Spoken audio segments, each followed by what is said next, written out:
আলহামদুলিল্লাহ ওয়াসসালাতু ওয়াসসালামু আলা রাসূলিল্লাহ ওয়া আলা আলিহি ওয়া সাহবিহি আজমাইন, আম্মা বা'দ। আল্লাহ সুবহানাহু ওয়া তাআলার অসংখ্য শুকরিয়া, তিনি আমাদেরকে তৌফিক দিয়েছেন দিন সম্পর্কে জানার জন্য, শেখার জন্য, একত্রিত হওয়ার। আল্লাহ সুবহানাহু ওয়া তাআলা যেন আমাদের প্রতিটি প্রচেষ্টার মধ্যে বরকত দান করেন, আমাদেরকে যেন আমাদের আলোচনা থেকে শিখে আমাদের জীবনে ইমপ্লিমেন্ট করার তৌফিক দান করেন। আমিন ইয়া রাব্বাল আলামিন। আমরা আসলে শিক্ষা আমাদের খুব দরকার, সব আমরা বলি জানার গুরুত্ব, শিক্ষার গুরুত্ব খুব very very important. Knowledge is very important, কিন্তু আমরা জিনিসটাকে পাত্তা দিই না। যেমন গতকালকে পরশু দিন আমাদের একটা ক্লাসে আমাদের সাহেব বলতেছিলেন যে রিজিক সম্পর্কে বলতেছিলেন। তো রিজিক হচ্ছে খাবার দাবার, তাই না? তাই তো, নট অনলি খাবার দাবার, এভরিথিং। তাহলে যে নিয়ামত আল্লাহ সুবহানাহু ওয়া তাআলা সবগুলো রিজিক। আপনার পরিবার, সন্তান, ছেলে মেয়ে, হাজব্যান্ড ওয়াইফ, এই যে বাসার থাকার জায়গা, গাড়ি বাড়ি, সব রিজিক না? রিজিক। আর কিছু আছে রিজিক? আরও অনেক কিছু আছে। শায়েখ বলতেছিলেন সব থেকে উত্তম রিজিক হচ্ছে জ্ঞান, যেটাতে আমাদের কোনো পাত্তাই নেই, আমরা কোনো পাত্তাই দিই না, কোনো কেয়ারই করি না। আমরা পড়ে আছি কোনটা নিয়ে? সব থেকে কম দামি রিজিক, যেটা পেট, খাবার, আমরা শুধুমাত্র ওইটাকে আমরা রিজিক মনে করি। তাহলে চিন্তা করুন, আমরা যেটাকে রিজিক মনে করি সব থেকে খাবার, মানে ছোট রিজিকের মধ্যে সব থেকে লেস ইম্পর্টেন্ট হচ্ছে এই খাবারের ব্যাপারটা। অথচ আমরা ওইটা নিয়ে পড়ে আসি। আমার বাসায় খাবার দিতে হবে না, আমার ছেলে বাচ্চা বউ বাচ্চায় খাওয়াইতে হবে না, খালি যদি মসজিদে আসি আর খালি যদি ক্লাসে বসে দিলাম খামো কেমন, রুজু করতে হবে না আমার, ঠিক না? এটা তো বলে সবাই। রাসূল সাল্লাল্লাহু আলাইহি ওয়াসাল্লাম কি বলছে? তুমি যদি আল্লাহর জন্য সময় না বের করতে পারো, আল্লাহ তোমার 2 হাতকে ব্যস্ততা দিয়ে আরো ভরিয়ে দেবে। তাহলে ব্যস্ততা কখনোই কমবে না। আপনি যদি মনে করেন যে আচ্ছা এই কাজটা যাক, তারপরে আমি ইনশাল্লাহ রেগুলার বসবো, ক্লাস করবো, রেগুলার শুনবো, শিখবো, হ্যাঁ, এটা কখনোই হবে না। It's not gonna happen. রাসূল তো বলছে, রাসূল কি মিথ্যা বলে? কখনোই না। উনি যখন বলছে আল্লাহ সুবহানাহু ওয়া তাআলা আপনার 2 হাতকে ব্যস্ততা দিয়ে ভরিয়ে দেবেন, আপনার ব্যস্ততা বাড়তেই থাকবে। এই যে আমরা বসছি, আমরা কি ব্যস্ত না? আমাদের কাজ নাই? আমাদের বাসা মানে খাবার, ওই মারিয়াম আলাইহিস সালামের মতো খাবার চলে আসে। আপনার বাজার করা লাগে না? রান্না বান্না করা লাগে না? খাবার কেনা লাগে না? লাগে।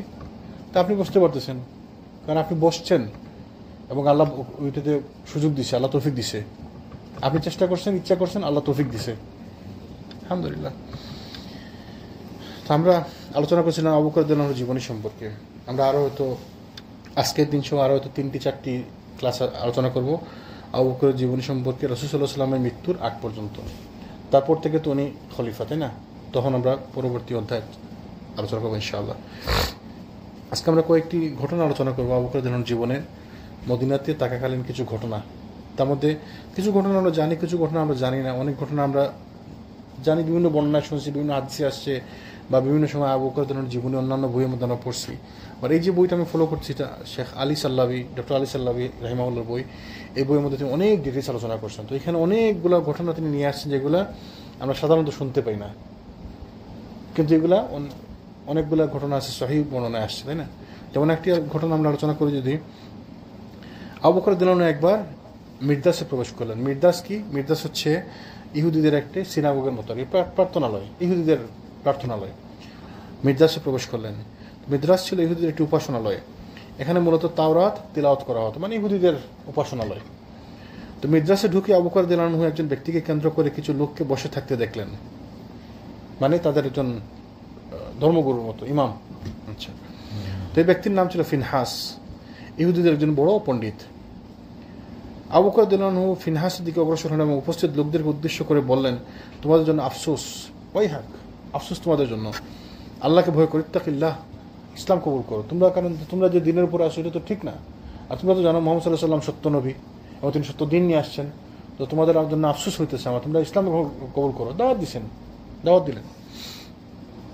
এবং তোমরা জানো যে রাসূল মুহাম্মদ সাল্লাল্লাহু আলাইহি ওয়াসাল্লাম আল্লাহর রাসূল, তিনি সত্য সহ আল্লাহর পক্ষ থেকে প্রেরিত হয়েছেন এবং এই সত্যের কথা তোমাদের পবিত্র কিতাব সমূহের মধ্যে আছে, তোমাদের তাওরাতের মধ্যে আছে যে মুহাম্মদ সাল্লাল্লাহু আলাইহি ওয়াসাল্লাম আসবেন, তাকে অনুসরণ করতে হবে। তখন ফিনহাস জবাব দিল, আল্লাহর কসম, হে আবু বকর, আল্লাহকে আমাদের প্রয়োজন নেই, বরং আমাদেরকে আল্লাহর প্রয়োজন। কেন? এবং সে যুক্তি দিল, কিভাবে আমাদেরকে আল্লাহর প্রয়োজন, এবং তোমাদের আল্লাহ হচ্ছে গরিব, আমরা হচ্ছে ধনী। দেখেন উদ্যত, দেখেন মানে অহংকার, মানুষ কোন থেকে কোন জায়গা থেকে কোন জায়গায় নিয়ে যায়। তো সে বললো আমাদেরকে, আল্লাহকে আমাদের প্রয়োজন নাই, আমাদেরকে তোমার আল্লাহ প্রয়োজন, এবং তোমার আল্লাহ গরিব, আমরা হচ্ছে ধনী। তো বললো সে যুক্তি দিল কীভাবে দেখেন, তোমার কোরআনে তোমার আল্লাহ বলছে না ইখরিজুল্লাহ করদান হাসানা, কর্জ হাসানা চাইছে না? তো আল্লাহ যদি পয়সা থাকে তো কর্জ হাসানা চায় কেন, তাই না? আচ্ছা, ধনী বললো আমাদেরকে আল্লাহ প্রয়োজন, আমরা তার কাছে কিছু চাই না, তিনি যেভাবে আমাদের কাছে চান, মানে আমরা তো তার কাছে কিছু চাই না, পরন্তু উনি আমাদের কাছে চান, খাবার দাও, এইটা দাও, সেটা দাও, মানে কর্জ হাসানা দাও, তো আল্লাহ চাইতেছেন, আমরা তো চাইতেছি না। চলো যুক্তি দিতেছে। তার মানে আল্লাহ আমাদের জন্য আল্লাহর দরকার নেই, বরং আল্লাহর জন্য আমাদের প্রয়োজন। যদি আমাদেরকে তার প্রয়োজন না হতো তাহলে তিনি আমাদের কাছে কর্জ হাসানা চাইতেন না, যা তোমার সঙ্গী সাথীরা মানুষের কাছে চেয়ে বেড়ায়, তাই না? কি সুন্দর যুক্তি। আমরা যখন মসজিদের জন্য চাই, তার মানে কি ওই বা আল্লাহ সুবহানাহু ওয়া তাআলা চাইতে বলছে, আমরা যখন বলি যে আল্লাহ সুবহানাহু ওয়া তাআলা বলছে যে কর্জ হাসানা দাও, তার মানে আল্লাহ গরিব, এটা হচ্ছে ওরা যুক্তি দিচ্ছে। তিনি যদি সত্যি ধনী হতেন তাহলে তিনি আমাদেরকে সুদের কাজ কারবার করার অনুমতি দিতেন না। আচ্ছা, মানে তোমাদের জন্য সুদ হারাম, কিন্তু আমাদের জন্য সুদ হারাম না। এটা কি ওরা বানাইছে? ইহুদিরা বলতেছে।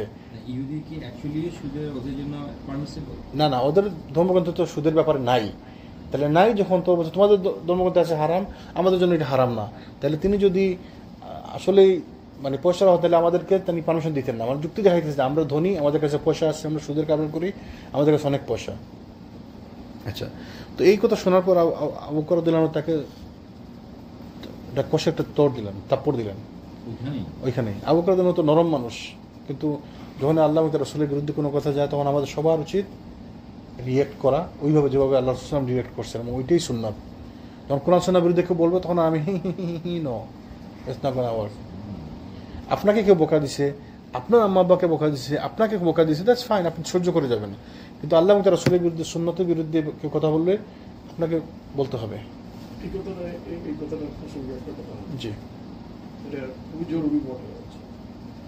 আমাদের মসজিদ প্রতিষ্ঠা হওয়ার 1 বছর পরে ওই অফিস রুমের ওখানে জি জি জি একজন ভাই পরিতর্ক করতেছিলেন, আমি বুঝি না ভাই, এই আবু তালেবের বিচার হবে এটা আমি বিশ্বাস করতে পারি না। কথা খেয়াল করে রাসূল সাহেবের চাচা চাচা। তো এরপর উনি বললো এটা কেমন জানি কি, মানে এটা ওনার বিশ্বাস হয় না, এই যে হাদিসে কোরআনে আসছে। কথাটা বুঝেন, আল্লাহ রাসূলের জন্য উনি এত কিছু করলেন, ওনার বিচারটা হয় কি করে? কথা খেয়াল করে, ওনাকে কেন সাজা দিবে? উনি এটা মানতে পারেন না। তাহলে সে কিসের বিরুদ্ধে চলে গেছে? কোরআন এবং হাদিস দুটোই। 5 ওয়াক্ত নামাজি মানুষ। কিন্তু এখন আমরা এখানে 4-5 ভাই বসে আছি, কেউ কিছু বলতেছিল না। আমরা কি বলেন আপনি? এখন ওই লোক বললো এই যে আমি তো এটা বলছি, এটা তো ঠিকই।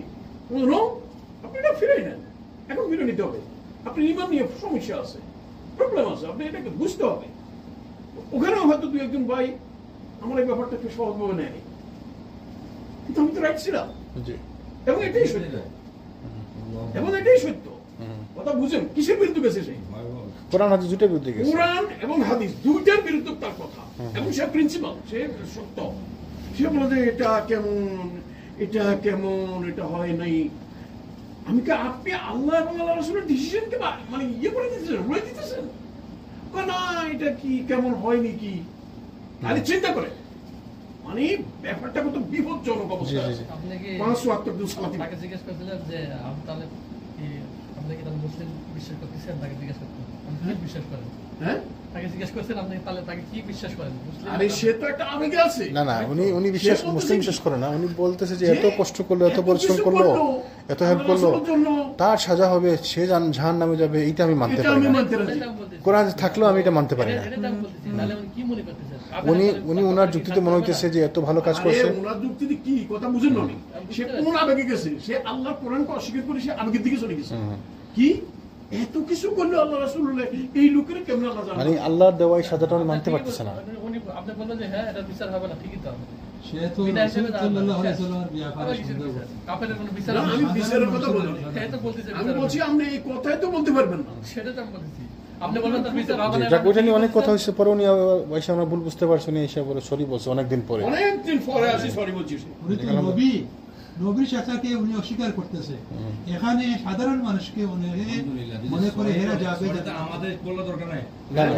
এরা যাবে জান্নাতে। আল্লাহর কাছে। জি জি না, উনি বুঝতে পারছে। সাধারণ লোকে কিছু মনে করে যে এই যে ইহুদি নাসারারা মানুষকে সাহায্য করতেছে, এদেশে আনছে, খাবার দিতেছে, শেল্টার দিতেছে, এরা জানা এরা দেখবো না। হ্যাঁ, এই যে এরকম একটা কথা আমি বলি, ওইদিন বলছিলাম না আমরা গেছিলাম, এক ছেলের সাথে দেখা হয়েছিল স্প্রিং বিল, একটা ছেলে মুসলমান, সাদা একটা ছেলে মুসলমান হয়েছে। তো ওরে বলছিলাম তুমি কোন মসজিদে যাবো, আমি যেতাম আগে ওই নূর মসজিদে দিতাম গেটস বিলে, ওরা আমাকে ব্যান্ড করে রাখ পর্যন্ত আমি ওখানে যেতাম, তারপরে আমি যাই না। বলে ব্যান্ড করা মানে মসজিদে ব্যান্ড করে মুসলমানকে, বলছে আমাকে ওরা ব্যান্ড করে দিয়েছিল। বলে কি জন্য?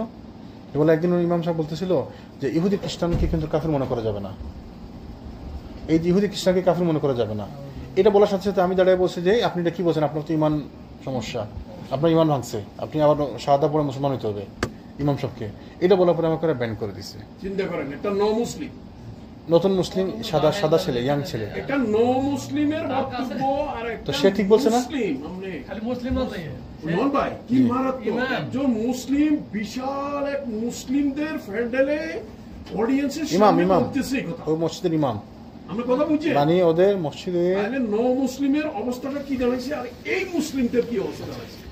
তো যাই, যেটা কথা হয়তো বললাম আর কি, পরবর্তীতে কি জানি ওরা ওই লোকে আর তো বুঝছে কিনা বা তবা করছে, হয়তো না বুঝে বলছে, হয়তো জানতো না সে, তারই জ্ঞান ছিল যেটা বললে ইসলাম থেকে খারিজ হবে সেটা নিশ্চয়ই জানতো না, জানলে কিনা সেটা বলতো, জানতো না।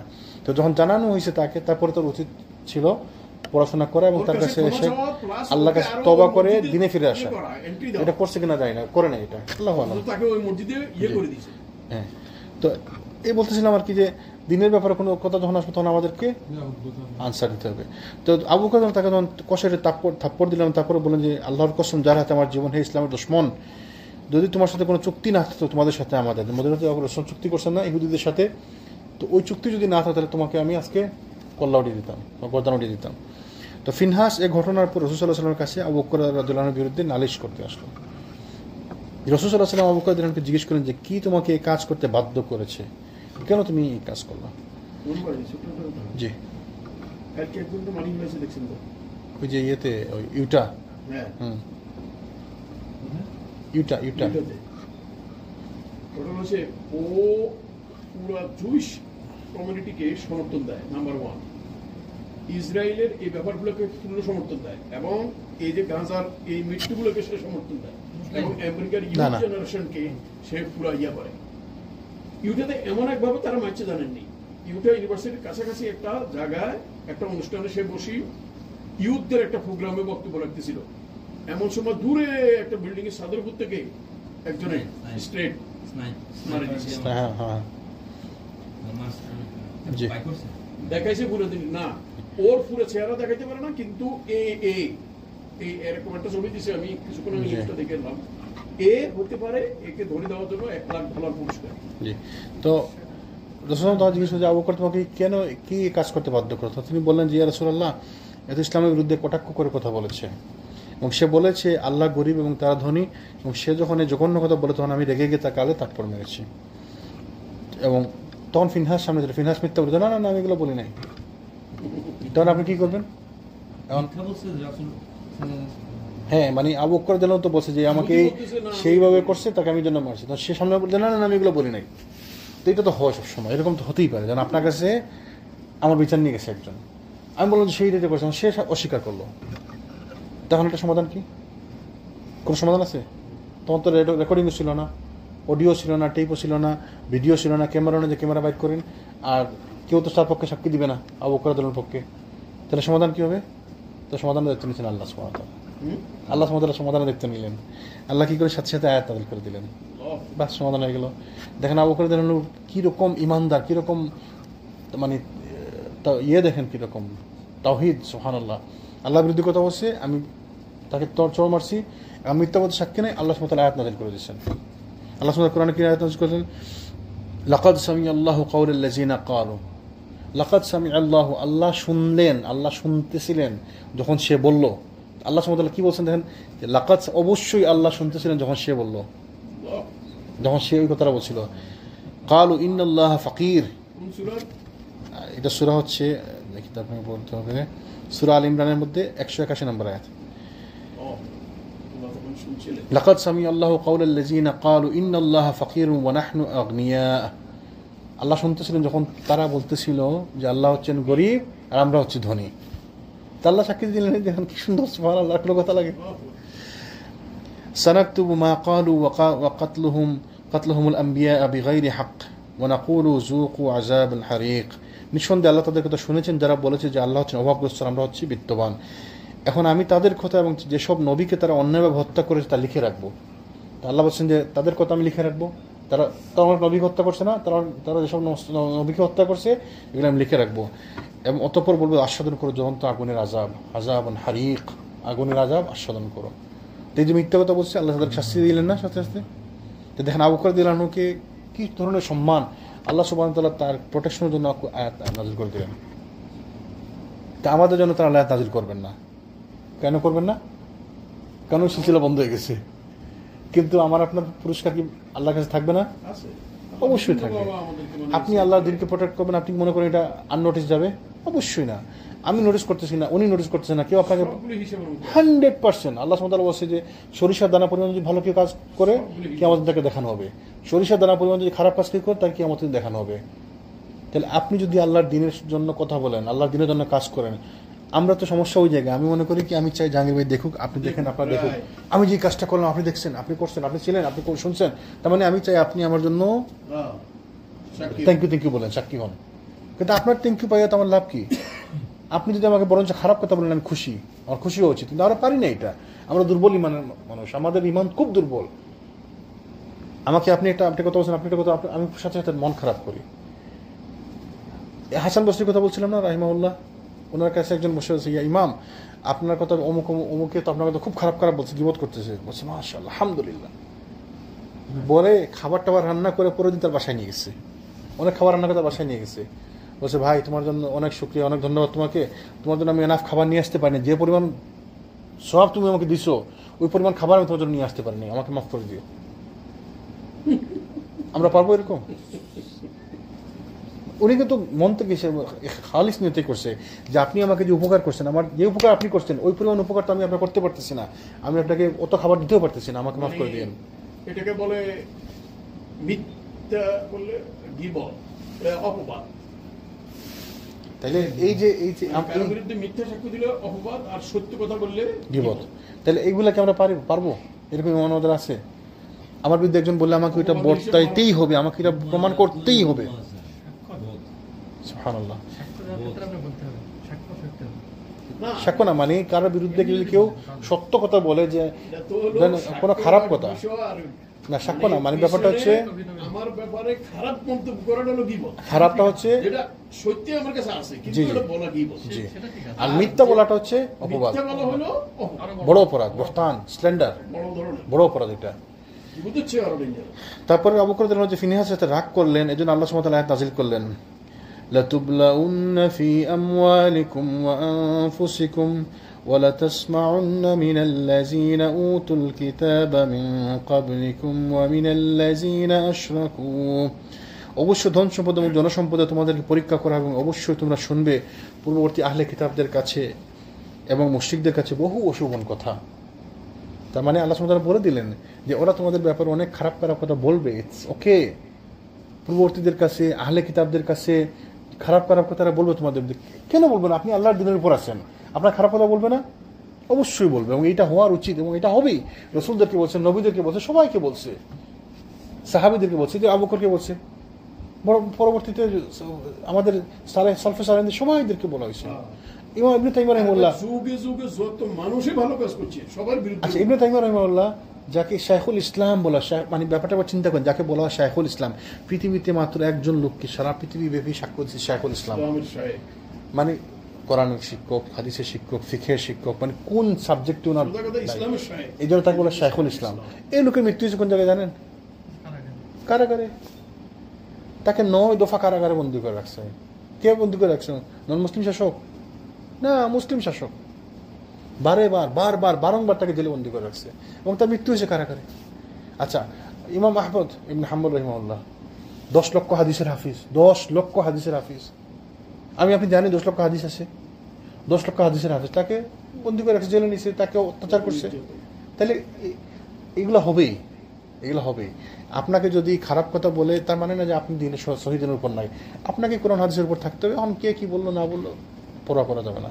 এখানে প্রসঙ্গক্রমে যদিও জি। অন্য মত বা বিভিন্ন ইয়া আছে, এই যে আমাদের দেশে মনে করেন সাইদি সাহেবকে যে অত্যাচারগুলি করবে, অনেকগুলি মিথ্যার উপর বল করে ওনাকে সাজাটা করে দিল, অনেক মিথ্যা, অনেক মিথ্যা, রাজনৈতিক কারণে সেটা হলো অন্য জিনিস। কিন্তু ওনার বিরুদ্ধে যে ব্লেম গুলো আনা হয়েছে 99% 9.99 মিথ্যা। আল্লাহ সুবহানাহু ওয়া তাআলা কি বললেন যে অবশ্যই ধন সম্পদ এবং জনসম্পদে তোমাদের পরীক্ষা করা হবে, অবশ্যই তোমরা শুনবে পূর্ববর্তী আহলে কিতাবদের কাছে ও মুশরিকদের কাছে বহু অশোভন কথা। আর যদি তোমরা ধৈর্য ধারণ করো এবং পরহেজগারি অবলম্বন করো তাহলে তা হবে একান্ত সৎ সাহসের ব্যাপার।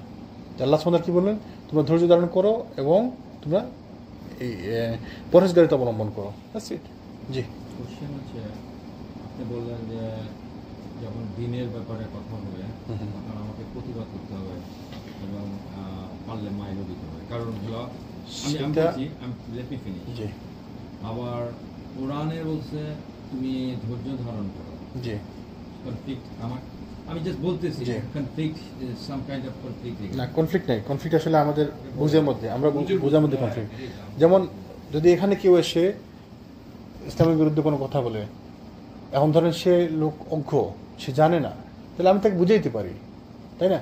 আবার যাকে যেভাবে কাজ হয়, যাকে যেভাবে বললে কাজ হয়, যেমন এক্সাম্পল কেউ একজন মুসলিম দেশে কেউ একজন ইসলামের বিরুদ্ধে কিছু বলছে, তাহলে তার সাজা কি?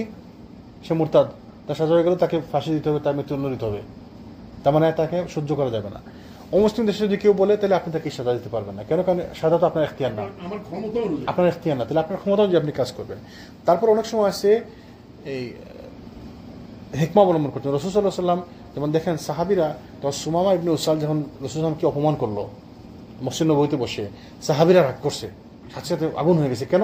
কারণ এটা হচ্ছে নিয়ম, সাধারণ নিয়ম এটা, যে আল্লাহ রসুলের বিরুদ্ধে কথা বলছে, সাথে সাথে তারা রাগ করছে, তাহলে রসুল রাগ করেন নাই। তাহলে তিনি কি আল্লাহর কথার বিরুদ্ধে গেলেন? না, এটা হিকমা, যে তিনি রাগ না করে তাকে ধৈর্য ধারণ করলেন এবং তাকে সুন্দর করে ব্যবহার করেন তার সাথে। এই ব্যবহার কারণে সে মুসলমান হয়ে গেল, 3 দিন পরে সেই ব্যবহারের কারণে সে মুসলমান হয়ে গেল। তাহলে আপনাকে দেখতে হবে কোনটা ইফেক্টিভ ওয়ে। সামটাইমস আপনি লাল চোখ করে বলবেন, ইটস গুড মুসলিমদের সাথে, মুসলিমদের সাথে আপনি সামটাইমস আপনাকে ধৈর্য ধরতে হবে, উত্তম আচরণ করতে হবে। সামটাইমস আপনাকে, যেমন ধরেন এক্সাম্পল, এক জায়গায় একজন লোক খারাপ কিছু বলতেছে, আল্লাহ রাসূলের বিরুদ্ধে বলতেছেন, আপনি একলা, ওইখানে আছে 500 লোক অস্ত্র নিয়ে আসে, এটাকে যুক্তিসঙ্গত আপনি ওখানে গিয়ে তাকে চট দিবেন একটা, তো লাভের থেকে ক্ষতি বেশি হইব। আপনি তো সুইসাইড করলেন, ইসলামকে আপনাকে এটা এলাও করে না। তাহলে এই জন্য যুক্তি আছে। যেমন আজকে ইমাম সাহেব বলছিলেন খুতবাতে, আপনার খেয়াল করছেন কিনা একটা জিনিস, যে ইউসুফ আলাইহিস সালাম গিয়ে চাইলেন, অথরিটি চাইলেন, ক্ষমতা চাইলেন, যে আমাকে পজিশন দিন। হ্যাঁ, বলছেন না ইমাম সাহেব? তাইলে মানে উনি ব্যাখ্যা করছে, তার মানে চাওয়া যায়, যদি আপনি মনে করেন যে আপনি যোগ্য, তাহলে আপনি চাইতে পারেন। তাহলে এটা কনফ্লিক্টিং হয়ে গেল না? মানে সিমস লাইক কনফ্লিক্টিং হয়ে গেল না? রাসূল বলছে যে তোমরা ক্ষমতা চেয়ে নিও না, তোমরা লিডারশিপ চাইও না, তোমরা অথরিটি চাইও না। যে চাইবে তার উপর থেকে আল্লাহ বারাকা উঠেছে, এবং যে চাইবে না, যাকে জোর করে দেওয়া হবে, আল্লাহ সুবহানাহু ওয়া তাআলার সাহায্য তার জন্য থাকবে। এটা হাদিস না? বুখারী মুসলিম হাদিস না? তাহলে কনফ্লিক্ট হয়ে গেল না? আবার রাসূল সাল্লাল্লাহু আলাইহি ওয়াসাল্লামকে এক লোক এসে বলছে, আবু দারদাকে বলছেন, আবু দারদা তুমি ক্ষমতা নিও না, তুমি ইমামতি করো, ইমাম হইও না, কারণ এটা হচ্ছে কিয়ামতের দিন কঠিন জিনিস, কিয়ামতের দিন এটা সম্পর্কে জিজ্ঞাসা করা হবে। আব্দুর রহমান বলছে, আব্দুর রহমান তুমি যদি কখনো ক্ষমতা চেয়ে নাও, তাহলে সেটা তোমার জন্য তুমি দায়ী থাকবা, আর যদি তোমাকে জোর করে দেওয়া হয়, তাহলে আল্লাহ সুবহানাহু ওয়া তাআলার সাহায্য আসবে তোমার জন্য। আবার কিছু লোক এসে বলছে, ইয়া রাসূলুল্লাহ, আরেক ঘটনায় আমাদেরকে এই দায়িত্ব দিন, আমাদের অমুক অমুক এলাকা গভর্ন বানিয়ে দিন। তিনি বলেন যে না, যারা ক্ষমতা চায় তাদেরকে আমরা ক্ষমতা দেই না, যারা পজিশন চায় তাদেরকে আমরা পজিশন দেই না। আবার এক লোক এসে বললো, ইয়া রাসূলুল্লাহ, অনেক লোক মুসলমান হয়েছে তার কথায়, তার এলাকার লোকগুলো নিয়ে আসছে, মুসলমানদের পর বলল, ইয়া রাসূলুল্লাহ, আপনি আমার জন্য লিখিত ফরমান দিয়ে দিন যে আমি এদের লিডার। তিনি করলেন এটা। তাহলে কি ব্যাপার? সেখানে ওইটা তাহলে কি বোঝা গেল? কনফ্লিক্ট এটা। ব্যাপারগুলো হচ্ছে আপনাকে বুঝতে হবে, সিচুয়েশন বুঝতে হবে, এক এক সময় এক এক রকম। তাহলে কিছু কিছু লামা বলছেন যে লোক দুর্বল ইমানের, তার ইমান দুর্বল বা একটু দুর্বল প্রকৃতির লোক, সেজন্য ক্ষমতা না চায় এবং তাকে যেন ক্ষমতা না দেওয়া হয়, এবং সে ক্ষমতা চাইলে তাকে ক্ষমতা দেওয়া যাবে না। আবার অপরপক্ষে অন্য লোক ক্ষমতা চাইছে, তাকে তো ক্ষমতা দেওয়া হলো, তাই না? তার মানে আবার ওলামারা বলছে, আপনি যদি এমন মনে করেন যে আপনি একটা জায়গায় গেছেন, সেখানে আপনার থেকে যোগ্য কোনো লোক নাই নামাজ ইমামতিতে, আপনি বুঝতেছেন যে এরা দেখে বুঝে যান অনেক সময় যে কাপড় চোপড় ঠিক নাই, প্যান্ট নাই, দাড়ি নাই, কিচ্ছু নাই, দেখলে তো বুঝে যায়। তো ওই সময় আপনি বলতে পারেন যে ভাই আমি সালাদটা লিড করি, কারণ আপনাকে তখন খেয়াল করতে হবে যে এরা যদি সালাদ লিড করে সালাদ কতটুকু হবে না হবে, মানে যোগ্য ব্যাপারটা বুঝতে পারছেন। কিন্তু নর্মাল সিচুয়েশনে ইমামতি আপনি চাওয়া নিষেধ। আপনি বলতে পারেন যে আমি ইমামতি করি, ইমামতি স্থানে আগে গেলেন, নিষেধ। কিন্তু ওই সিচুয়েশন বুঝে আপনাকে তাহলে সিচুয়েশনটা বুঝতে হবে। তো সিচুয়েশন কে বুঝবে? যার জ্ঞান আছে। তাহলে মূল কথা কি? জ্ঞান। ইসুফ আলাইহিস সালাম ব্যাপারটা ওইরকম ছিল যে তিনি দেখছেন যে তিনি তার থেকে উত্তম কেউ করতে পারবে না। তিনি আল্লাহ রাসূল, আল্লাহ নবী, তিনি একজন নবী, তাই না? যার থেকে উত্তম এই পজিশনে কেউ করতে পারবে না, এবং তিনি করছেন, তাই না? তারপরও অ্যাজ এ হোল নর্মাল কথা হচ্ছে, ইন জেনারেল কথা হচ্ছে, আমাদের শরীয়তে হচ্ছে আপনি পজিশন চাবেন না, আপনি লিডারশিপ চাইবেন না, এটা হচ্ছে সাধারণ কথা। অসাধারণ অনেক ব্যাপার আছে, অসাধারণ কিছু ব্যাপার আছে। যেমন ওই যে বলেন যদি এরকম সিচুয়েশন যে মসজিদে গেছেন, দেখেন যে 5-6 জন লোক আছে, এর মধ্যে একজনেরও কোনো খবর নাই, তাই না? কিন্তু আপনার থেকে যোগ্য লোক আছে, আপনার থেকে ভালো লোক আছে। এইটি বলছি, আমাদের শরীয়তে সাধারণভাবে হচ্ছে যে আমরা ক্ষমতা চাইবো না, আপনি লিডারশিপ চাইবেন না, যে চাইবে তাকে দেওয়া যাবে না। আর কে যোগ্য না যোগ্য মানুষ তো বুঝে। যেমন এক্সাম্পল, আপনি এসে বললেন যে আমাকে ওই অমুক কাজে দায়িত্ব দেন, আমরা দেখতেছি আপনি তো যোগ্য না, তাহলে আমরা আপনাকে কেন দিব? আবার যে আপনি এমন একটা কাজ বলেন যে না আমি এই কাজটা পারি, আমাকে এটা দায়িত্ব দেন, তার মানে বুঝতে পারবেন যে ওনার ইন্টেনশন ভালো, এবং উনি কাজটা আসলেই বুঝে। আমরা জানি, সবাই জানি উনি একজন যোগ্য লোক, এই ব্যাপারে লাইসেন্সদার একজন লোক, তাকে আমরা এই কাজে কেন দিব না? দিব আমরা। ব্যাপারটা বোঝা গেছে? Conflicting seems like conflicting, but জ্ঞানীদের কাছে কনফ্লিক্টিং না। এই জন্য আমাদেরকে প্রত্যেক কাজের জন্য দায়িত্ব হবে কার কাছে? বলে আমাদের কাছে। তার মূল কথা হচ্ছে জ্ঞান অর্জন করতে হবে। আল্লাহ যেন আমাদেরকে বোঝার তৌফিক দান করেন। তাইলে অনেক সময় আছে কেউ ক্ষমতা চাইলেও তাকে ওইভাবে না করা যাবে না, অনেক সময় আছে ক্ষমতা চাইলেই তাকে না করে দিবেন সাথে সাথে। তাহলে মূল কথা হচ্ছে আপনাকে বুঝতে হবে সে কাজের যোগ্য কিনা। সে যেমন ওই যে লোক আসছে যে আসলে আপনি একটা ফরমাল লিখে দেন কাগজের মধ্যে যে আমি ওই এলাকার লিডার জন্য, তা কেন দিচ্ছেন? কারণ সে ওই এলাকা, সে সবাইকে মুসলমান বানাইছে, এদের মধ্যে সে সব থেকে বেশি জ্ঞানী, এবং সে যদি লিডার না, তাহলে লিডার কে হবে? আর আমি যদি লিখে দিই, রসুল যদি লিখে দেন যে সে হচ্ছে লিডার, সবাই মানবে, তাহলে সবাই একটা জ্ঞানী আন্ডারে থাকবে। আবার কিছু লোক এসে বসে আসলে আমাদের গভর্নর বানাই দেন, তিনি বুঝছেন যে এদের অত যোগ্যতা নাই, এদের গভর্নর দেওয়া যায়, তখন বলছেন না তোমরা ক্ষমতা যারা চায় তাদেরকে আমরা ক্ষমতা দেই না, তাই না?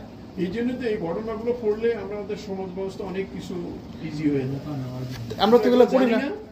এখন আমরা বসছি কজন এখানে? 1, 2, 3, 4, 5 জন। আমরা 5 জন শুনতেছি, 5 জন শিখতেছি। এই 5 জনের মনে হয় কোনো প্রশ্ন থাকবে নেক্সট টাইম এরকম কিছু হইলে, কিন্তু যখন আমরা বসবো তখন তো আমাদের 25 জন বসবো, বাকি 20 জন তো জানে না। তো বাকি 20 জন যে কেওস করবে, আমি কি বুঝতে পারছি না। তো এই সিচুয়েশনগুলো হয় কেন হয়? জ্ঞানের অভাবে হয়। মানে আমি যে আপনি যে শুনতেছেন বুঝছি, আমি আপনাকে কোরআন থেকে বলতেছি, হাদিস থেকে বলতেছি, রাসূলুল্লাহ জীবন থেকে বলতেছি, আবু বকর জীবন থেকে বলতেছি, এবং হাদিসগুলো আমরা বলতেছি, সব 4-5টা হাদিস বললাম আমরা, তাই না? আপনি শুনতেছেন, আপনি জিনিসটা নিচ্ছেন। যখন আপনি একটা কেওসের মধ্যে থাকবেন, আপনি শুনবেন না, নিবেন না, আমি বলতেও পারবো না। ব্যাপারটা বুঝতে পারছি? এই হচ্ছে সমাজের অবস্থা। কারণ এটা নেওয়ার বিষয়টা কি? এটা নেওয়ার বিষয়টা হলো জানার বিষয়। জি, এই যে আপনি একটা জিনিস, আমি এক্সাম্পলটা আমরা দিই, এখন বর্তমান সিচুয়েশন আমাদের বাংলাদেশের কথা বলতেছি, জি, এটার এক্সাম্পলটা আমি বলছি।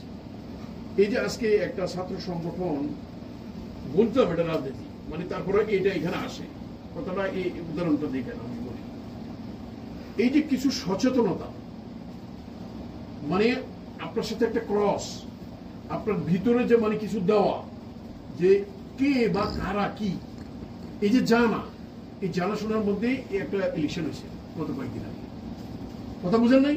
অর্থাৎ মানুষ জানে যে আমি কি করব, ছাত্ররা জানে যে অমুকের দ্বারা কি হইতে পারে, যে কারণে সবাই মিলে কি করলো, এরা উত্তম, এবং কি পাইছে? স্পেস পাইছে।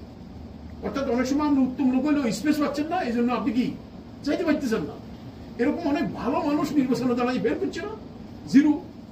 ডক্টর কামালের মতো সংবিধান বিশেষজ্ঞ, মানে জীবনে কোনোদিন এমপি হতে পারে, কথা বুঝছেন নিয়ে না, জীবনে এমপি হতে পারে ডক্টর কামাল, এটা জানেন তো? জানেননি কিনা? আমরা জানেননি সবাই। তাহলে ডক্টর কামালের মতো লোক বাংলাদেশে কি হইতে পারে না, এমপি হতে পারে না, কারণ ওনার কিছুটা স্ট্যান্ড আছে যেটাতে উনি পাবলিকের সাথে মিশতে পারে না। এইরকম বহু মানুষ আছে মানুষের সাথে ক্রস করতে পারে না। আমার এই একটা ইলেকশনে আমি অনেক কিছু মানে আমার ব্রেনের মধ্যে যে মানুষ যখন স্পেস পায় আর যখন সুবিধাজনকভাবে নিজের অবস্থানটা প্রচার করতে পারে, তখন খারাপ লোকগুলি সাইডে সরে দিতে পারে। যাকে আল্লাহ আমাকে হেফাজত করুন। আমরা পলিটিক্স গুলো বুঝিও না খুব বেশি, Just আর এগুলো নিয়ে আমরা মাথা ঘামাই না। আর আমাদের আসলে পলিটিক্স তো পরে, আগে আমরা নিজের ইমানই ঠিক করতে পারি না। আল্লাহ আমাদের হেফাজত। আমরা এটা পলিটিক্সের কথা কেন না না বলছি? বুঝছি এটা আমি বললাম যে আমরা আমাদের বর্তমান সময়ের প্রেক্ষিতে আমি কথাটা আনছি এদিকে।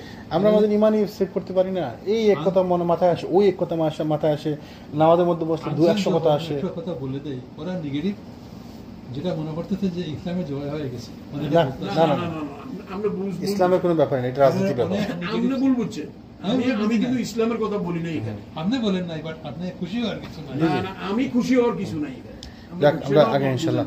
তারপরে আরেকটা আমি কথা বলছি কি, মানে সাধারণ সেন্সের কথা, জি। কথা বুঝেন নাই? বুঝতে পারছি, ওটা আমি বুঝতে আমরা- এটা স্বাভাবিক, এটা ধারাবাহিকতা। অবশ্যই এটা আপনি একটা বলছেন, কিন্তু লাস্টে জি। সেটা কই সাধারণ সেন্সে বলছে আলহামদুলিল্লাহ ভালো লোক আছে, এই ভালো লোকগুলি যদি ভালো থাকবে কিনা হ্যাঁ জি। আপনি যদি ভালো থাকে আলহামদুলিল্লাহ আপনি আমরা দোয়া করি আল্লাহ সুবহানাহু ওয়া তাআলা আমাদের দেশের স্থিতিশীলতা ফিরিয়ে দিন। দেশের স্থিতিশীলতা খুব দরকার, স্থিতিশীলতা খুব দরকার। এই যে ঘুষ দুর্নীতি এইটা সেইটা, আমরা এটা আসলে থেকে পরিত্রাণ পাওয়া দরকার। আল্লাহ সুবহানাহু ওয়া তাআলা হেফাজত করুন আমাদের দেশকে, আমিন। আমরা আরেকটি ঘটনা আলোচনা করব ইনশাআল্লাহ। যে সবাই জানেন রাসূলুল্লাহ সাল্লাল্লাহু আলাইহি ওয়াসাল্লামের গোপনীয়তা রক্ষা করার জন্য আবু বকর রাদিয়াল্লাহু আনহু যে যখন ওমর রাদিয়াল্লাহু আনহুর মেয়ে হাফসা রাদিয়াল্লাহু আনহা, তার প্রথম স্বামী মারা গেলেন, তিনি বদরি সাহাবী ছিলেন, তার নাম ছিল খুনাইস ইবনে হুযাইফা রাদিয়াল্লাহু আনহু। তিনি মারা গেলেন, বদরি সাহাবী ছিলেন, তার বদরের যুদ্ধে তিনি মারা গেলেন। মারা যাওয়ার পর তিনি তার যখন ইদ্যৎকাল শেষ হলো, বিধবা, তখন ওমর রাদিয়াল্লাহু আনহু চাইলেন তার মেয়েকে বিয়ে দিতে। প্রথমে গেলেন কার কাছে? ওসমানের কাছে। বলেন যে ওসমানের তখন 2 ওয়াইফ মারা গেছে, রাসূল সাল্লাল্লাহু আলাইহি 2 মেয়ে ছিল না, তো মারা গেছে 2জন। তো ওসমান তো ভালো লোক, রাসূল সাল্লাল্লাহু আলাইহি 2 মেয়েকে বিয়ে হয়েছে, মানে ভালো লোক, তাই না? তো তিনি বলেন যে ওসমান, ওই তোমার সাথে আমার মেয়ে বিয়ে দিতে চাই। তো ওসমান বলেন যে আমার তার বউ রিসেন্টলি মারা গেছে, তা আমি আপনাকে জানাবো, আমার মনের অবস্থা খুব ভালো না। কিছুদিন পরে ওসমান জানালেন যে না সরি, আমি এই রাজি না, আমি পারবো না, আমার এখন মানসিক অবস্থা ভালো না। অসুবিধা নেই, ঠিক আছে। তারপর তিনি আবু বকরকে বলেন যে আবু বকর, আপনার সাথে আমার মেয়ে বিয়ে দিতে চাই। কল্পনা করেন আবু বকর থেকে ওমর হচ্ছে 10 বছরের ছোট, 10 বছরের ছোট, তার মেয়ে তার থেকে 10 বছরের বড় লোকের সাথে বিয়ে দিতে চাচ্ছে। কেন? এরকম লোক পাওয়া যায়নি, কোটিতে বিলিয়ন একজন পাওয়া যায়নি আবু বকরের মতো লোক। তো বয়স্ক হইলেও দিতে চাইছে। তো আবু বকর কিছু বললেন না, কিছু হাও বললেন না, নাও বললেন না, কিচ্ছু জানালেন না।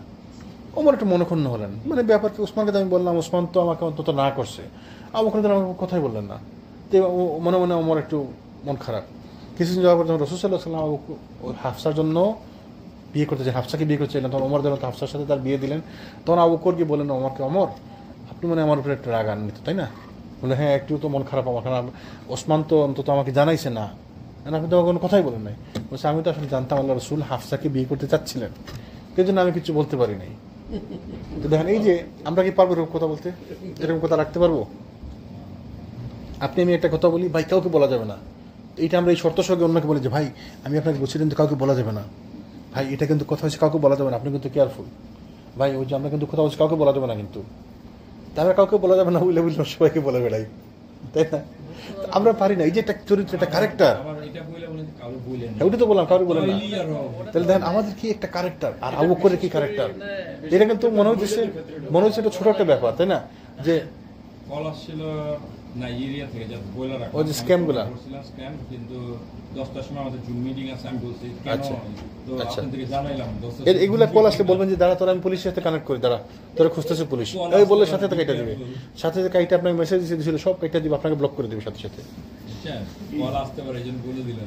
ওই যে স্ক্যাম কল। মিটিং হবে 10টার সময়, আমাকে বললো আপনি জয়েন করেন, তো জয়েন করুন, আপনি ফোন করেছেন। আচ্ছা, আমরা আরেকটি ঘটনা আলোচনা করব ইনশাআল্লাহ।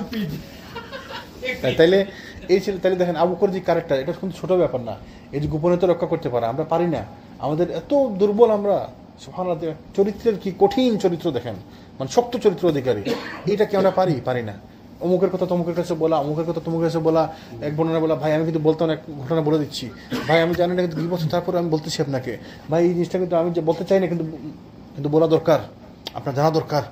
বিচক্ষণের সাথে আমরা গোপনীয়তা ভঙ্গ করি, খুব একটা জ্ঞানের সাথে বিচক্ষণের সাথে গোপনীয়তা ভঙ্গ করি, তাই না?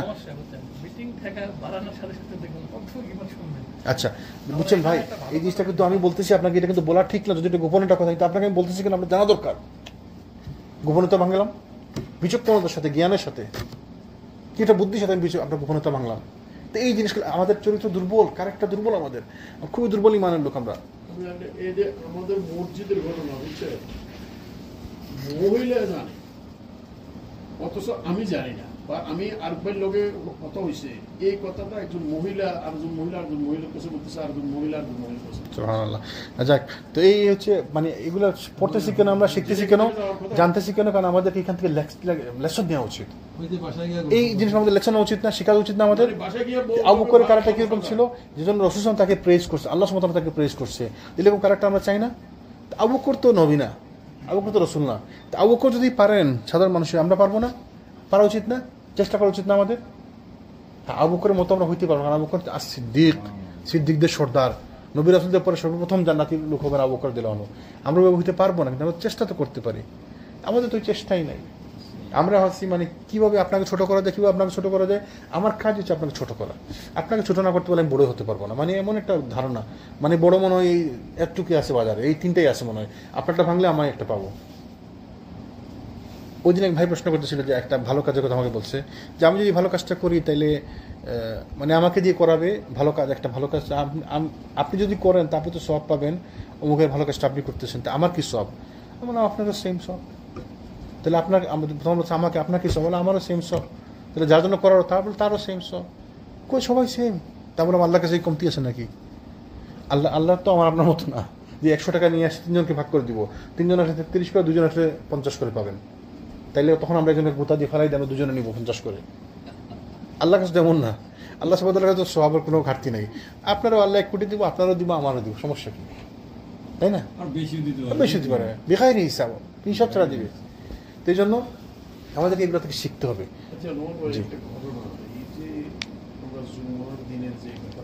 আর এটা আমরা আলোচনা করবো ইনশাল্লাহ। এটা এখন তো মাত্র 5 জন লোক, বলে লাভ কি? এটা আমরা আলোচনা করবো সবার সামনে, সবাইকে জানাবো, তারপর আমরা এটা আমি রেডি করছি কাগজপত্র ইনশাল্লাহ। এই যে আমি ধরেন আমি তো ইয়ে করে আসবো, জুমার একবারে যা নিয়ম কানুন সব মানে আসি, সব কিছু করবো। জি। তো কথা একা বলে ফেলছি। জি। আর জনের সাথে মানে ইয়ে করে ফেলছি। এখন কি আমার এই রিওয়ার্ড সবগুলো বাতিল হয়ে গেছে? না, সব বাতিল হয় না। যদি অনিচ্ছাকৃত বলে থাকেন তাহলে আল্লাহ অবশ্য গফুরুর রহিম। আর যদি ইচ্ছাকৃত বলতে থাকেন, যেমন আজকে আমার পাশে এক লোক বসছিল জুমাতে, ওইখানে ওই সব ফোনের মধ্যে মেসেজ দিতেছিল, আদান প্রদান করতেছিল, কন্টিনিউয়াস একদম করতেছিল। তো সে তো খুতবা শোনে না, সে খুতবাতে কি জন্য বসছে? আসছে জুমাতে আসা। তো সে কি কোনো সব নিতে পারছে মনে করেন? সে যদি সব নিতে পারে তাহলে আমরা কি করলাম? আমরা তো শোনার চেষ্টা করছি। তো এইগুলা ঠিক না। অনিচ্ছাকৃতভাবে যদি কেউ বলে থাকে কোনো কথা, সেইটা তো আল্লাহ সুবহানাহু ওয়া তাআলা গফুরুর রহিম। আল্লাহ তাআলা আমাদেরকে হেফাজত করুন। তারপর আমরা একটা জিনিস আলোচনা করব ইনশাআল্লাহ, 5-7 মিনিট আছে। আবু বকর রাদিয়াল্লাহু আনহু এবং জুমার নামাজ সম্পর্কে কোরআনে একটা আয়াত নাযিল হলো। রাসূল সাল্লাল্লাহু আলাইহি ওয়াসাল্লাম একদিন খুতবা দিয়েছিলেন। জাবির ইবনে আব্দুল্লাহ বলছেন, রাসূল সাল্লাল্লাহু আলাইহি ওয়াসাল্লাম একদিন খুতবা দিচ্ছিলেন, তখন খাদ্যশস্য নিয়ে একটি কাফেলা মদিনায় আগমন করে। অনেকে জানেন ঘটনাটা, তাই না? খাদ্যশস্য নিয়ে একটি কাফেলা মদিনায় আগমন করে। তখন সাহাবীরা খুতবা শোনা ছেড়ে কাফেলার দিকে দৌড় দেয়। খাবারের অভাব, খাবার হঠাৎ করে খুতবা ছেড়ে দিয়ে দিছে দৌড়। তো মানুষের তো নতুন স্বভাব, তার ইমান সমান না। তো তখন অভাবও ছিল, দুর্ভিক্ষ মতো ছিল, খাবার হঠাৎ করে খাবার আসছে, সবাই দৌড় দিছে। সবাই না, মানে অনেক লোক দৌড় দিছে। তো মাত্র 12 জন সাহাবী অবশিষ্ট ছিলেন। তো 12 জন সাহাবী, তো এরকম ঘটনা প্রায় আরো ঘটছে। এরকম কেন ঘটছে? কারণ নতুন মুসলমান, নতুন ইমানদার, ওই অত নিয়ম কানুন জানে না। তো এই জন্য সাথে সাথে তাদেরকে ভর্ৎসনা করে একদম ইয়ে করে দিবেন বা খারিজ করে দিবেন ইসলাম থেকে? না, বুঝাবেন। তাহলে এরকম আরেক ঘটনা ঘটছে না হুনাইনের যুদ্ধের সময়, যখন হঠাৎ করে আক্রমণ হয়েছে, সবাই যে দিকে দিক বিদিক বিচ্ছিন্ন হয়ে চলে গেছে, তখন কয়েকজন ছিল সাথে, আবু বকর ছিল একজন তার মধ্যে, তাই না? এরকম হইতে পারে, হয়। কারণ তারা নতুন ইমানদার, নতুন মুসলমান হয়েছে, হয়তো সব নিয়মই জানে না, হঠাৎ করে ভয় পাইছে চলে আসছে, কিন্তু ঠিকই তো করে আবার চলে আসছে, তাই না? তো এই ঘটনার পর আল্লাহ সুবহানাহু ওয়া তাআলা আয়াত নাযিল করলেন, وَإِذَا رَأَوْا تِجَارَةً أَوْ لَهْوًا انفَضُّوا إِلَيْهَا وَتَرَكُوكَ قَائِمًا। তারা যখন কোনো ব্যবসায় সুযোগ কিংবা অথবা ক্রীড়া কৌতুক দেখে, তখন আপনাকে দাঁড়ানো অবস্থায় রেখে সেদিকে ছুটে যায়। আল্লাহ সুবহানাহু কি বলেন? তারা যখন ব্যবসায় সুযোগ দেখে, ক্রীড়া কৌতুক দেখে আপনাকে দাঁড়ানো রেখে তারা ওইদিকে চলে যায় দৌড় দিয়ে। বলুন, আল্লাহর কাছে যা আছে তা ক্রীড়া কৌতুক এবং ব্যবসা অপেক্ষা উৎকৃষ্ট। আল্লাহর কাছে যা আছে তা ক্রীড়া কৌতুক এবং ব্যবসা অপেক্ষা উৎকৃষ্ট, এবং আল্লাহ সর্বোত্তম রিজিক দাতা। তাই দেখেন আল্লাহ সুবহানাহু বলে দিলেন যে রিজিক যে তোমরা গেছো, আল্লাহ তুমি সর্বোত্তম রিজিক দাতা। আর এখানে যা দেওয়া হইতেছে, এখানে খুতবাতে যা বলা হইতেছে, যা আলোচনা করা হয়েছে, এটা তো আল্লাহর কথা, আল্লাহ রাসূলের কথা। তো এইটা অন্যান্য যে কোনো জিনিস থেকে উত্তম। আপনি ব্যবসা করতে গেছেন এটা ফেলাইয়া, আপনার ব্যবসা থেকে এটা উত্তম। আপনি কোনো চাকরি করতে গেছেন এটা ফেলাই, আপনার চাকরি থেকে এটা উত্তম। আপনি কোনো সমাধান করতে গেছেন, আপনার সমস্যার সমাধান করছেন, ওই সমস্যা সমাধান থেকে এইটা বেশি উত্তম। এটা তো আল্লাহ বলছেন যে যখন কোনো ব্যবসায়ের সুযোগ বা ক্রীড়া কৌতুক দেখে, আপনাকে দেখে তারা সেদিকে দৌড়ে যায়, পালাই যায়, বলুন আল্লাহর কাছে যা আছে তা ক্রীড়া কৌতুক বা ব্যবসা থেকে উত্তম। তার মানে কি, তারা যে গেছে এটা ঠিক করে না, আপনার কাছে যেটা বলতেছেন ওটা বেশি গুরুত্বপূর্ণ। তাইলে আমাদেরকে বুঝতে হবে আল্লাহ এবং তার রাসূলের কথা যখন বলা হবে, এর থেকে গুরুত্বপূর্ণ কোনো কথা নাই, কোনো কাজ নাই। জি,